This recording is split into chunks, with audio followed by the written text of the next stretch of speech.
Welcome friends. So we are doing now probability. This will be perhaps the last episode on probability, episode number 25. अब हम इसके अंदर remaining questions करेंगे practice paper 6 के, जैसे कि यहाँ दिखाई दे रहा है क्वेश्चन नंबर 9 ऑनवर्ड्स।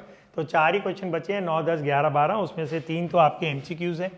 आप सोच रहे होंगे ये असाइनमेंट जो मेरे हाथ में आपको दिखाई दे रहा है ये कहाँ मिलेगा, तो आपको पता है ना अब ये कहाँ मिलेगा। आप तो कब से पढ़ रहे हैं मेरे साथ, तो ये नीचे आपको कमेंट्स के अंदर मिलेगा ये। ऑलराइट, तो क्वेश्चन नंबर 9, 10, 11 ये तीनों मिसलिनियस के एमसीक्यूज है और थोड़े से खतरनाक हो सकते हैं, बोर्ड में ये आ सकते हैं। A and B are two events such that PA is not equal to 0, PB/A, probability of B given A is 1, इनमें से कौन सा 2 है। तो चलो इसको लिख के करते हैं, फटाफट इसको ख़त्म करें। बहुत दिनों से हम प्रोबेबिलिटी पढ़ रहे हैं, 25 एपिसोड हो गए हमारे, तो इतना डिटेल में हमने प्रोबेबिलिटी किया है ना कि आपको आप किसी भी सोर्स से पढ़ने की और जरूरत नहीं है, अगर आप सारे के सारे एपिसोड्स लॉजिकली देखते चले जाएं। तो आपको क्या दिया हुआ है इसमें, PA is not equal to 0 और क्या दिया हुआ है, probability of B given A is 1। Now what is the formula of probability of B given A, ऊपर उनका इंटरसेक्शन, नीचे प्रोबेबिलिटी ऑफ A। अब इसको क्रॉस मल्टीप्लाई कर दो, so probability of A given B कितना हो जाएगा, A इंटरसेक्शन B हो जाएगा PA। अगर इन दोनों की प्रोबेबिलिटी सेम है तो A इंटरसेक्शन B किसके बराबर हो जाएगा, A। तो what does it imply, A is a subset of B। थोड़ी देर पहले ही पिछले एपिसोड में हमने इसी PP6 में ये क्वेश्चन किया था, question number 3। So A is a subset of B, तो ऑप्शन क्या हो गया आपका A। तो ये तो क्वेश्चन नहीं आपका बहुत ही फास्ट गया और अच्छा भी था, आसान भी था। ऑलराइट, क्वेश्चन नंबर 10 देखिए, if probability of A given B is greater than probability of A, then which of the following is correct. तो इसको अभी हम करके देखते हैं। ये जो इनइक्वालिटी वाले आ जाते हैं ना, ये बस तंग करते हैं। एक और क्वेश्चन हमने किया था ना, उसको हमें रिवर्स में करना पड़ा था। सो ये भी I hope, let's keep our fingers crossed कि इस क्वेश्चन में हमें दिक्कत नहीं आए। तो क्वेश्चन नंबर 10 है, क्या दिया हुआ है, probability of A given B is greater than PA। ये क्या हो गया, इसको लिख नहीं रहा। Which of the following is correct, let me write the options here. पहला ऑप्शन दिया है probability of B given A is less than probability of B। दूसरा ऑप्शन क्या दिया हुआ है, probability of A intersection B is less than probability of A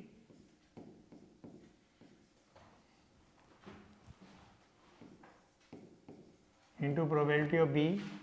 तीसरा option क्या दिया हुआ है, प्रोबेबिलिटी ऑफ, ये तो सेम ही है LHS A और C की, is greater than probability of B। और फोर्थ ऑप्शन दिया हुआ है probability of B/A is probability of B। ये तो ऑब्वियसली रॉन्ग होने वाला है क्योंकि इनइक्वालिटी वाला क्वेश्चन है। चलो अब इसको हम करते हैं। देखिए हमें इसका फॉर्मूला क्या है, probability of A intersection B upon probability of B is greater than probability of A। अब इसको एक positive number probability of B से मल्टीप्लाई कर दीजिए, तो यहाँ तो डिनोमिनेटर गायब हो जाएगा और यहाँ आ जाएगा PA इंटू PB। तो इसका मतलब ये वाला ऑप्शन तो गलत हो गया आपका, क्योंकि यहाँ ग्रेटर देन है, वहाँ लेस देन है। अब सब में मेरे को क्या बनाना है, probability of B given A। तो आप इसको क्या करिए, आप 1/PA से मल्टीप्लाई कर दीजिए, तो यहाँ क्या बन जाएगा, probability of A intersection B divide by probability of A, और यहाँ कट जाएगा, बोलो। और ये किसका फॉर्मूला बन गया, probability of B given A का। तो ये कोई ऑप्शन दिया हुआ है हमारे पास, तो इसका करेक्ट ऑप्शन सी हो गया। तो ये इतना खतरनाक नहीं था। तो इसके अंदर देखा जाए तो क्वेश्चन नंबर 3 एक्सरसाइज 13.3 का क्वेश्चन नंबर 14 वो गंदा था, उसमें हमें रिवर्स में करना पड़ा था। अब हम करेंगे question number 11। If A and B are any two events such that probability of A plus probability of B minus probability of A and B is equal to probability of A, वो तो cut भी जाएगा, then which of the following is true. तो ये भी miscellaneous question है, question number 19 on page 584, जिसका option यहाँ पे बी लिखा हुआ है। ऑलराइट, ये मैंने आंसर पता है इसलिए दिए हैं जिससे कि आपको इनको करने में, अगर आप खुद कर रहे हैं तो आपको इसमें कोई प्रॉब्लम ना आए। That is the logic of my giving you the answer, so that you don't have to really search for your NCERT and then search for your solutions answers. आपको क्या दिया हुआ है, देखो पी ए दिया हुआ है plus P B minus P of A intersection B is equal to P A. अब दोनों में पी ए कट जाएगा तो क्या बचेगा, P B minus P of A intersection B is equal to 0। उसको रीअरेंज कर लेंगे तो probability of A intersection B will be equal to probability of B, इससे A intersection B will be B. इससे ये प्रूव हो जाएगा B is a subset of A, लेकिन वो हमारा ऑप्शन नहीं है।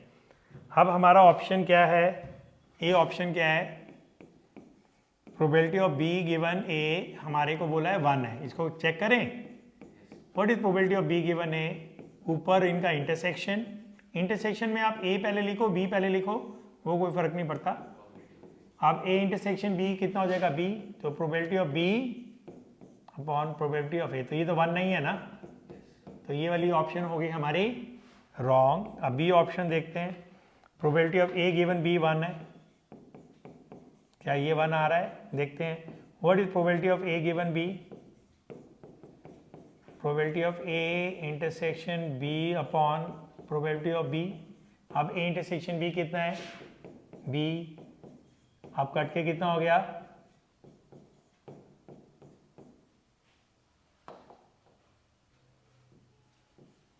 वन हो गया, तो ये आपकी करेक्ट ऑप्शन होगी। तो आपका इसका आंसर बी आ गया, बाकी चेक करने की जरूरत नहीं है। So finally last question of probability, ये भी बोर्ड एग्जाम में आया हुआ है, मिसलिनियस का क्वेश्चन है, पेज नंबर 539 पे। An instructor has a question bank consisting of 300 easy true false questions, 200 difficult true false questions, 500 easy MCQs, 400 difficult MCQs. Total कितने हो गए, 300 प्लस 200 500, 500 500 1000, 1000 1400 हो गया, ठीक है। If A question is selected at random, one question आप select कर रहे हैं from the question bank, what is the probability it will be N easy question given that it is a MCQ, so it's a base question। क्या हो गया है, आपको मालूम है ना, बेस क्वेश्चन में सबसे इंपॉर्टेंट चीज क्या होती है कि क्या हो गया है, जो हो गया है वो ई है। Given that it is a multiple choice, तो ये आपका ई हो गया। What is the probability it will be N easy question, ये आपका H1 हो गया। What is the probability it will be N easy question, alright. सो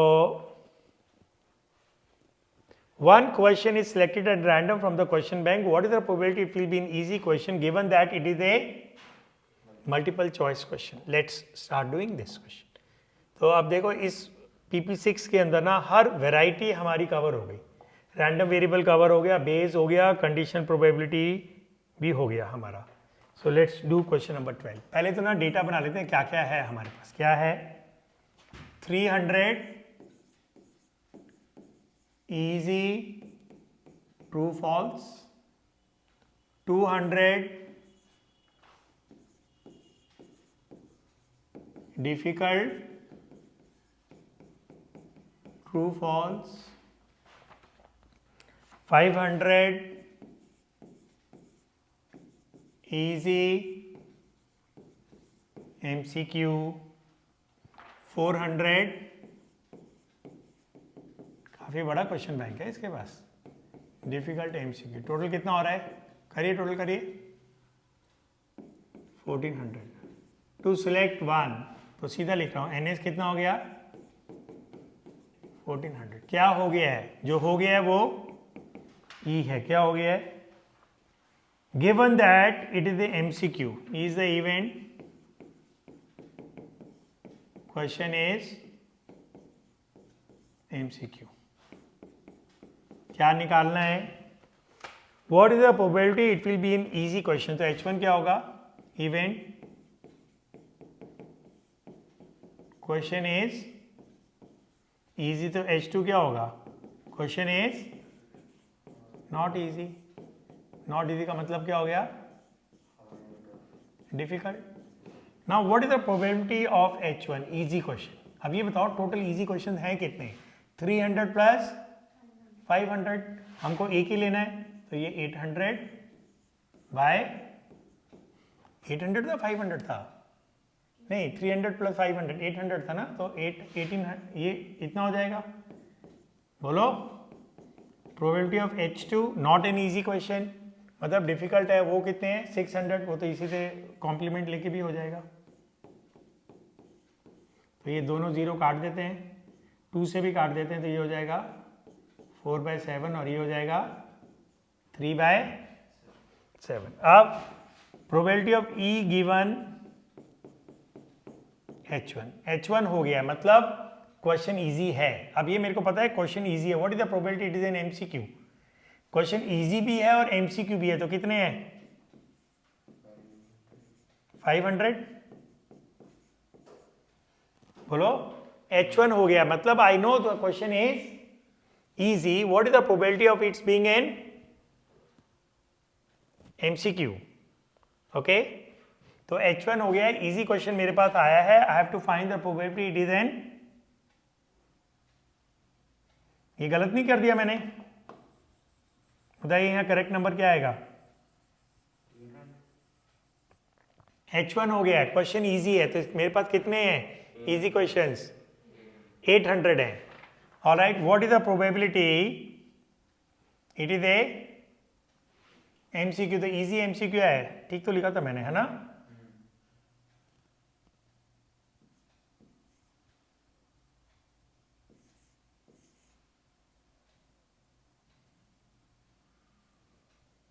यहाँ मैं फिर से कंफ्यूज हो रहा हूँ, क्या आएगा बताओ इधर।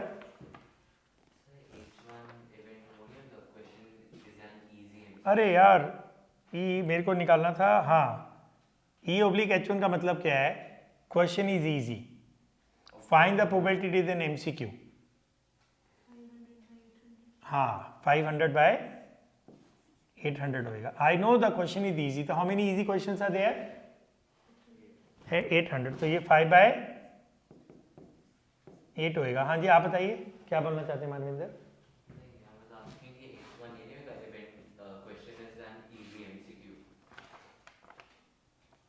क्यों, हमें निकालना क्या है, वो तो E/, हमें क्या दिया हुआ है, what is the probability it will be in easy question given that it is an MCQ। जो हो गया है वो E है, तो हो गया है, क्वेश्चन इज MCQ। अब मेरे को पता है कि एग्जाम में MCQ आया, अब MCQ दो टाइप के हो सकते हैं, it could be an easy MCQ और it could be A tough MCQ। I am finding the probability it is an easy MCQ, तो H1 हो गया है, मतलब क्वेश्चन इजी है। तो टोटल इजी क्वेश्चंस कितने हैं 800, उसमें से MCQs कितनी है 500। अब E/H2 क्या होगा, हमें पता है क्वेश्चन क्या है, डिफिकल्ट क्वेश्चंस हैं, डिफिकल्ट क्वेश्चंस कितने हैं 400/400 + 200 600, उसमें से MCQ कितने हैं, है ना। E/H2 का मतलब क्या है, क्वेश्चन इज MCQ, MCQ कितने हैं, कौन से हैं, ये हमारे डिफिकल्ट में ये है ना हमारे पास, इसमें MCQ कितने हैं 400, तो कितना हो गया कट के 2/3। अब हमें निकालना क्या है, E हो गया और H1 निकालना है। So probability of E given H1, ऊपर आएगा probability of H1 into probability of E/H1 probability of H1 into probability of E given H1, probability of H2 into probability of E given H2। अब हमें इसके अंदर सारे numbers लिखने हैं। ये थोड़ा टाइट हो गया है, इसको थोड़ा ऊपर करके थोड़ी जगह बना लेते हैं, फिर लिखते हैं इसको।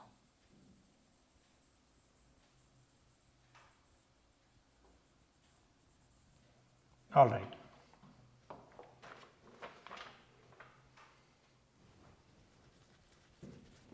ओके, अब वैल्यूज डालते हैं। What is probability of H1? 4/7 E oblique H1, 5/8, यहाँ पे भी आएगा 4/7 इंटू 5/8 प्लस ये रहा 3/7 इंटू 2/3। अब इसको कैलकुलेट कर लेते हैं और फिर हम अपना आंसर देखते हैं। एक तो ये 7 7 और ये 7 कट जाएगा, ठीक है। 4 से ये 2 कटेगा, 4 से ये भी 2 कटेगा, 3 से 3 कटेगा। ऊपर क्या बचा और नीचे 5/2 प्लस 2। अभी कितना हो गया?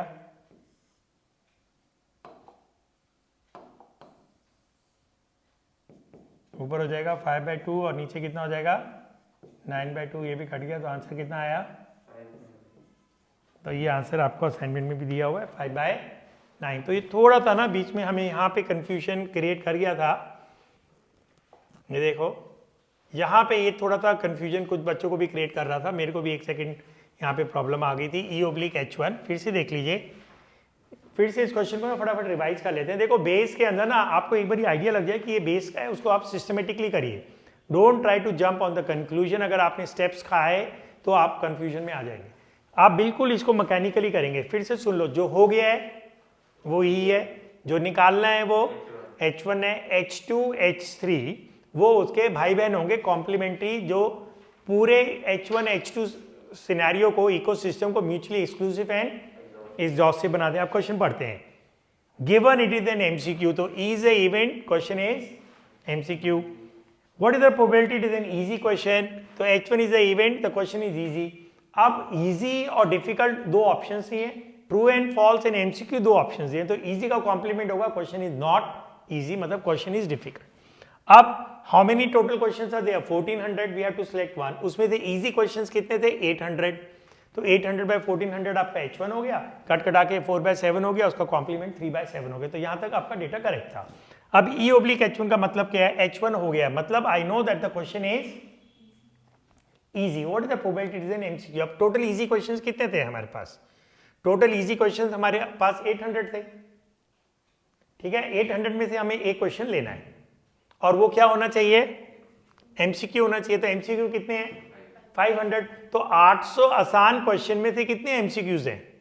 So what is the probability of selecting an MCQ out of 800? 5/8, 500/800। E oblique H2 का मतलब क्या है? हमें पता है कि क्वेश्चन डिफिकल्ट है। अब हमारे पास कितने डिफिकल्ट क्वेश्चन हैं? 200 + 400, 600। व्हाट इज द प्रोबेबिलिटी कि इन 600 क्वेश्चन में से जो क्वेश्चन हमने उठाया वो क्या है? एमसीक्यू है। तो दैट विल बी 400/600। तो see if you do step by step, it is not a difficult question. But अगर आप इसको एक साथ करेंगे, अच्छा फॉर्मूले में तो किसी को कोई डाउट होता ही नहीं है, फॉर्मूला तो सभी का करेक्ट होता है, फिर तो वैल्यूज डालनी है। तो सारा जो खेल होता है ना, वो मोस्टली ये वाली लाइन होती है। ओके, सो ये थोड़ा सा आपको यहाँ पे आपको वही है कि बेस की सारी स्टोरी यही है कि you have to be very slow and step by step. Don't try to eat steps and jump to other conclusions. So I hope we did the complete probability. Total number of episodes were 25.